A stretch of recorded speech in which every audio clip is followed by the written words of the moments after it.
appropriate that this piece should start its first forte chord, its first truly loud chord with the whole orchestra, on a diminished chord, a chord which is full of angst and pain and disease in a way. This is the G minor symphony, a work with violence, passion and grief. And really, you don't get that far away from one of those three at any point, at any tiny point throughout this entire work. Indeed, as the music progresses, you get a sense of sobbing, which we'll come on to in a minute. First of all, let's think about the choice of key, G minor, a key which wrought from Mozart some of his most heartfelt, deep, passionate music. Think of the aria Pamina has in the second act of the Magic Flute, Archiphylis. So, obviously everyone knows that opening theme. It's the toast of alarm clocks and mobile phones across the world. Poor old Mozart, if only he were earning a royalty. But like all great things, however much it's hackneyed, broken down, despoiled in various ways, it's too great to break. So it still has such life, an extraordinary mixture of melancholy and adrenaline. Let's play it once more.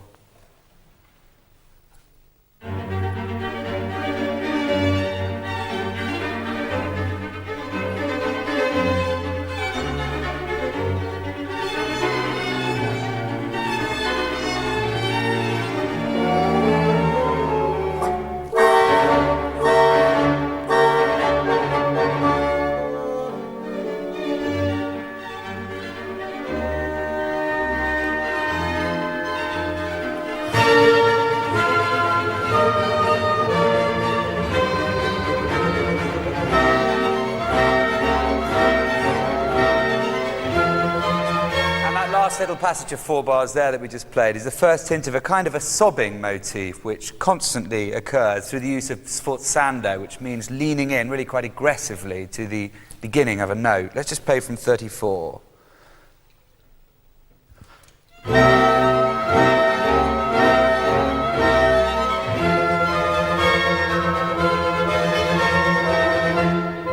Now more sobbing.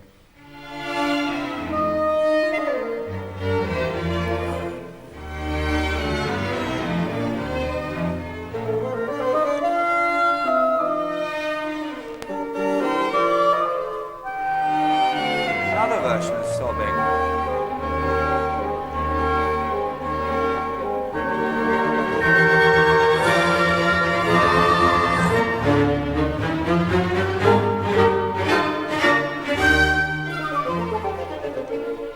Now, of course, no surprise with Mozart that this funny little theme, this mixture of melancholy and adrenaline, of course, he will then break up and fragment and use in a variety of different ways. Exactly at the point where we've arrived, we get a fragmentation of it between the clarinet and the bassoon, basically. So just hear that clarinet and bassoon alone from bar 70, upbeat to 73. So.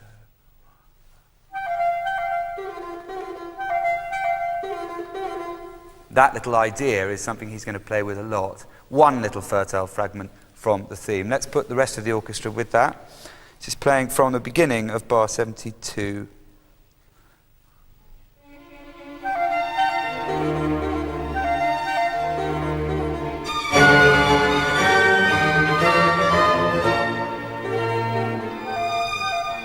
Now the last section of the exposition, that first part of the sonata form structure, where the themes have been displayed, as it were, before the second section, which is where those themes get developed and raked over and pulled in a variety of different directions, we get this very, very strong passage of music, really bringing us to a tremendously strong end.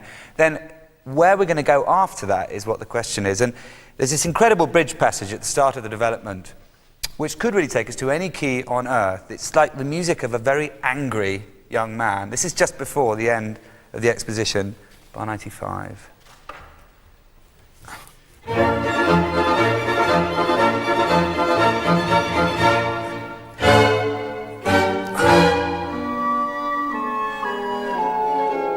And we're in F sharp minor, which is in fact just one semitone lower than the original home key, which is a hell of a bizarre place to get to at the start of your development. And it only gets more mad. We go through E minor, D minor, a whole realm of different keys. What's extraordinary, I think, about Mozart is his ability to make extreme changes, sort of anarchic changes in terms of keys, but doing it in such a way that a lot of the time it goes past without you really noticing. And so what you have to try and do when you listen to Mozart, and particularly this movement, is have a sense of relative pitch, have a sense of that G minor, where we started, and keep referring back to it, if you can, while you're listening to it, going through these myriad of different keys. I mean, if you've ever tried to write music yourself, you know how hard this is to do. Changing key without it being cheesy, clumsy, obvious, very hard. Mozart, past master. Of course, there are moments when he does it dramatically, on purpose, to make it very clear that he's going to a weird place, like that bridge. But then as the development continues, we go all over the place. But we kind of trust him. Let's just go now from, let's just take it directly on that wind chord at 102, could we? E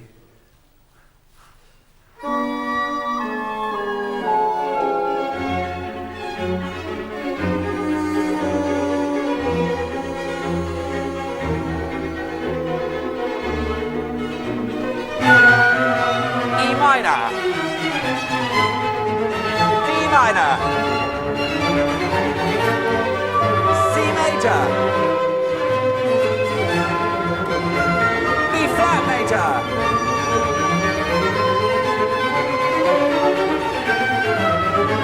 A major,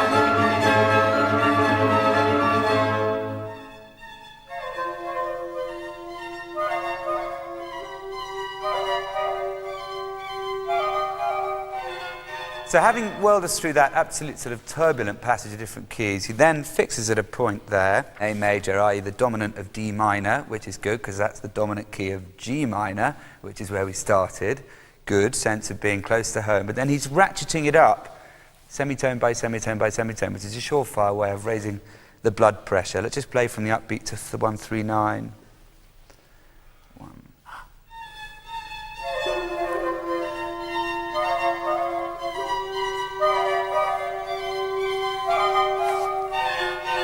Now down the other side, thinning out, outburst.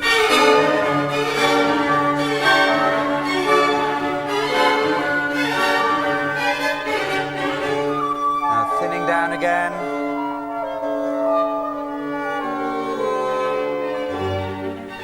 And finally, we're back to the recapitulation. Home ground, a restatement of the original theme as it originally occurred. There's such extraordinary, well, I keep using the word fecundity when it comes to Mozart. His imagination seems to know no bounds. In fact, as amused the other day, I saw a letter that he wrote where he described his process of composition as being as easy as sow's piddle. So there you have it. Now, the slow movement is a very dark Siciliana. Siciliana is an old courtly dance, which basically is 2 in a bar, but where each beat is divided into 3. So it's a 1, 2, 3, 4.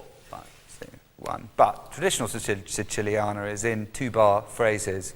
Mozart, of course, takes on an old model and immediately breaks the rules because there's nothing 2-bar phrased or 4-square about this.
You hear how, right at the very start there, you establish it, bom, bom, bom, bom, bom, each part of the strings anyway, coming in with that, and then latterly the horns.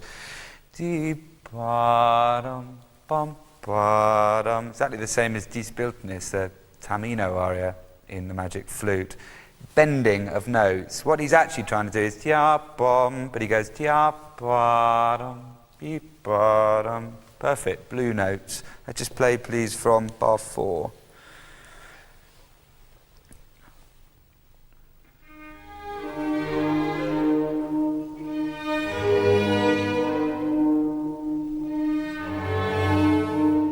adds so much extra colour to the tenor of the phrase, of the melody.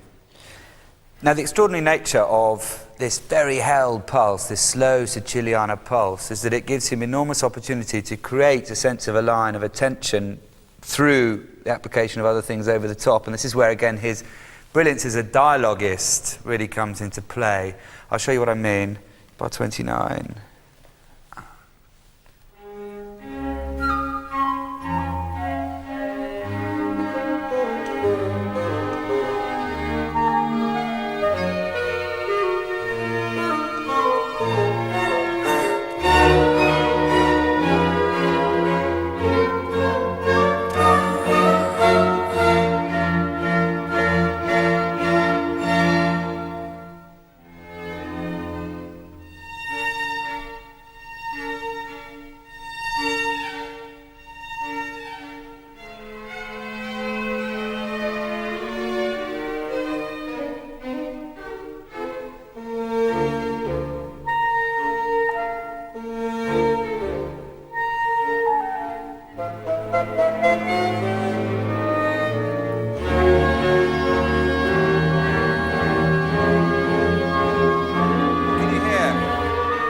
What the violas, cellos and basses are doing there. There's like a Sherman tank-like chromaticism. Wah, bah, bah, up by one, up by another. It's incredibly powerful at this point. Let's just play that again, 44.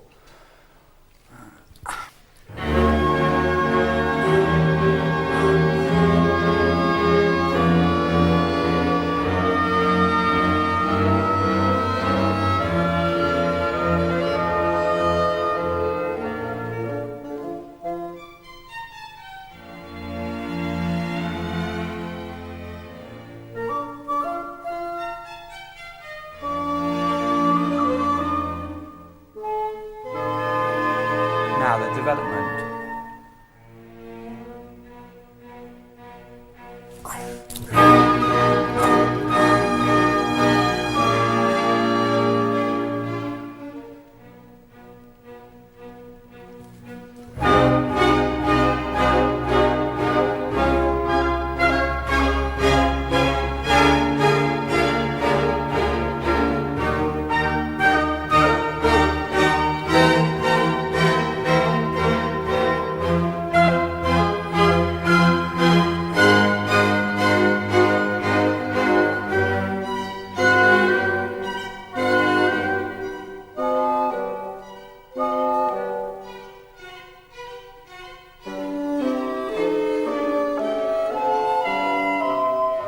At last the winds get their turn.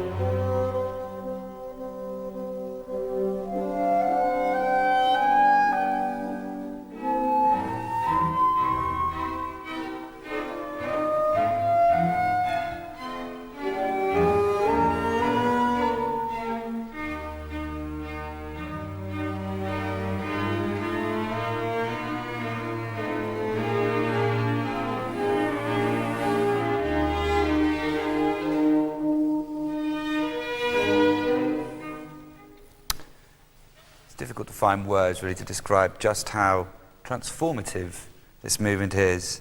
That pulse, that frame, that Siciliana frame, the key of E flat, the quality of the harmony, the textures, the layers, the complexity, and yet the utter simplicity. I suppose the greatest art is that which has so much within it, but that actually there's tremendous clarity, and boy is that true here. Now the third movement, unlike in Symphony number 39, the third movement really breaks the spell.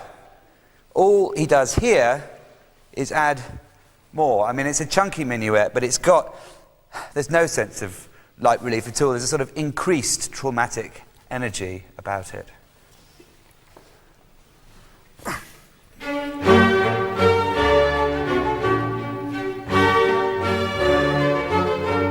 One of the ways he automatically achieves it, obviously there's this sort of upward moving melody, but there's also the use of a thing called a hemiola, which is a great device. Basically, if you're three in a bar, you normally would go 1, 2, 3, 1, 2, 3. But the idea of a hemiola is it takes the stresses across 2 bars at a time. So you get 1, 2, 3, 1, 2, 3, which creates a fantastic effect. Listen to it again.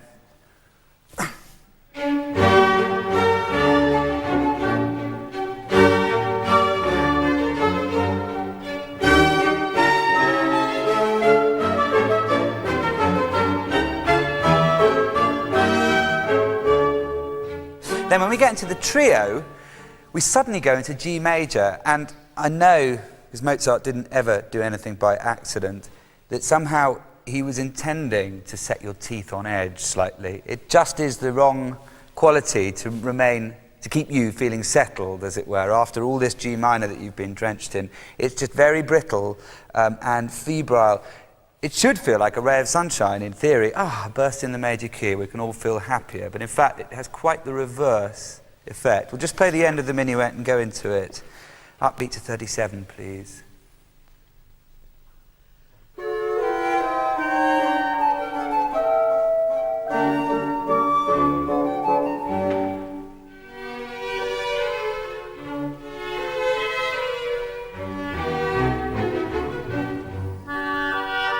See what I mean?